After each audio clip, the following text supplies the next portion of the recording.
Fiche orale numéro 9. Éco-conduite et conduite citoyenne. Éco-conduite, règles de base, conduite citoyenne, bruit et pollution. L'éco-conduite.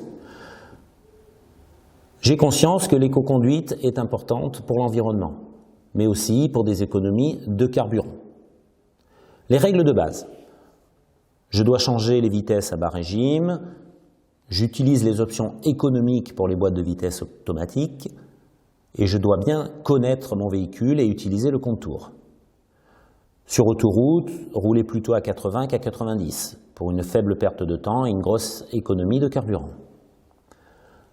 J'anticipe, je dois bien gérer l'élan du véhicule et savoir lâcher l'accélérateur. J'anticipe le trafic et je conduis avec souplesse. Je dois également veiller au bon entretien de mon véhicule. Je ne fais pas tourner le véhicule à l'arrêt, je pars doucement le matin pour faire monter mon véhicule en température. Tous les organes du véhicule doivent chauffer avant d'utiliser son véhicule au maximum. Conduite citoyenne. Le bruit.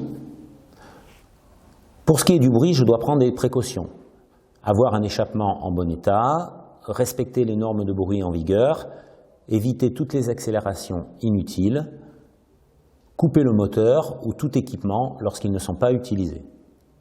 En cas de bruit excessif ou si je dépasse les normes, je risque des sanctions, amende, immobilisation du véhicule ou fourrière. Pour ce qui est des fumées, il est interdit d'émettre des fumées opaques et persistantes, et surtout ne pas dépasser les normes de pollution en vigueur. Je risque également les mêmes sanctions, amende, immobilisation et fourrière. Les moyens de lutte. La pollution est un danger important pour la population et l'environnement.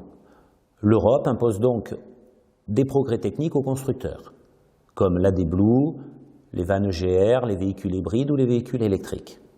Il existe actuellement des normes que l'on appelle Euro 5, Euro 6.